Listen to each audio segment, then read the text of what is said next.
In 1979, the British Post Office released these set of 4 stamps commemorating the death centenary of Sir Rowland Hill, the far-sighted postal reformer and the father of the first postage stamp, the penny black. I've got this mini sheet from the 1980 London International Stamp Exhibition and this first day cover.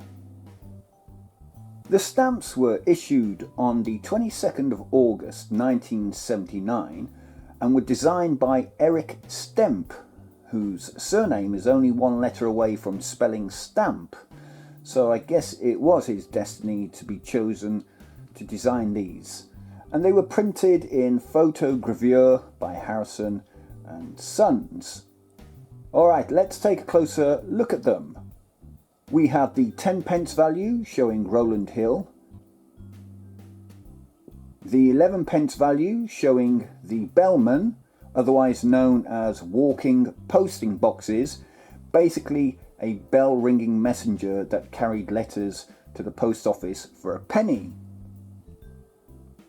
The 13p value is next, and it shows a letter carrier whose job it was to collect the postage due at each door he delivered to.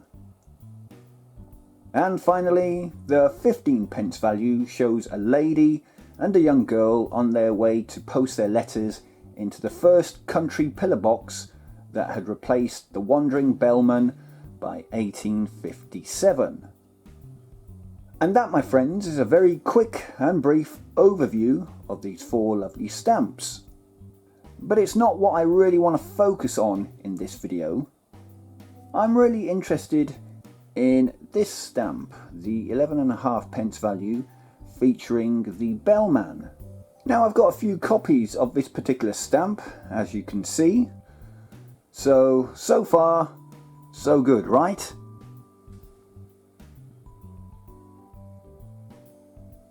Well, that was until I found this little oddity in a box of stamps I was going through about a month ago. Isn't that something, eh? Quite a striking colour error to the bellman's jacket, don't you think?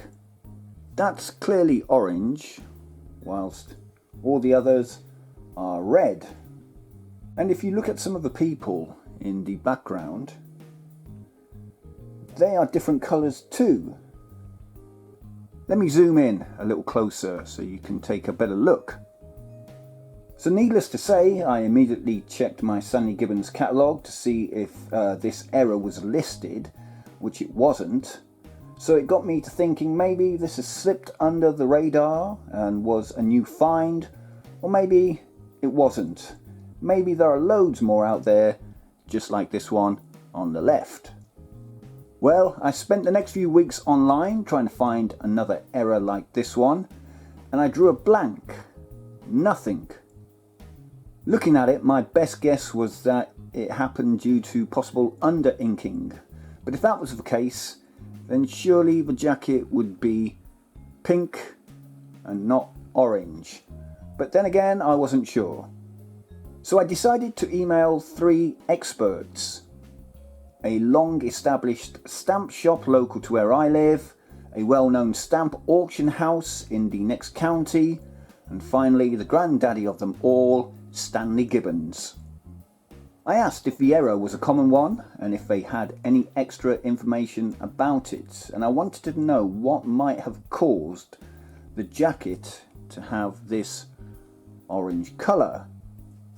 The stamp shop was the first to reply, and they said there was no recorded missing errors for that stamp, which I agree with, as I couldn't find any. And they reckoned it was most likely faded due to sunlight or a chemical treatment.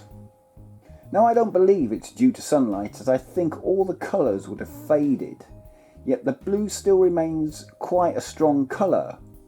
However, I might be wrong, so the only way to test that theory is to leave one of these other stamps on a windowsill for a prolonged period of time to see if sunlight does affect the jacket's colour only.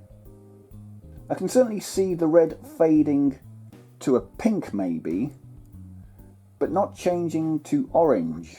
surely. The next to respond was the auction house, and their conclusion was that the ink in the syringe that is used to print these stamps had probably run low, which had resulted in a weaker impression, and they said that quality control back in the late 70s wasn't as good as it is today. Now, I tend to believe that explanation more, as I think that probably is the case. But what I was really waiting for was a reply from Stanley Gibbons to see what they had to say about it. And surprise, surprise, they didn't bother to reply to my email. And I did send it to the correct person, as I called the store direct beforehand, and the guy who answered gave me the name of the person who I needed to email it to. Anyway, that's Stanley Gibbons for you. What I did find interesting is, of the 2 responses I did get, neither seemed to agree on what caused the error, as one blamed the sunlight or a chemical treatment, and the other seemed to think it was due to possible under-inking, which surely would have resulted in the jacket being a pale red instead of being orange. Now this is where you can get involved and let me know your theories on why this jacket is orange and not red. I really do want to know your thoughts on this, so please get at me in the comment section below. Let's start a conversation between us so we can try and figure out what's happened to this stamp Sherlock Holmes style. Anyway, thanks for putting up with me in this one. If you liked the video, then please subscribe to the channel for more content like this. Really share this one around, as I want as many thoughts about this one as possible. So if you stayed to the end of this video, thanks for watching if you have, and until the next one, bye for now.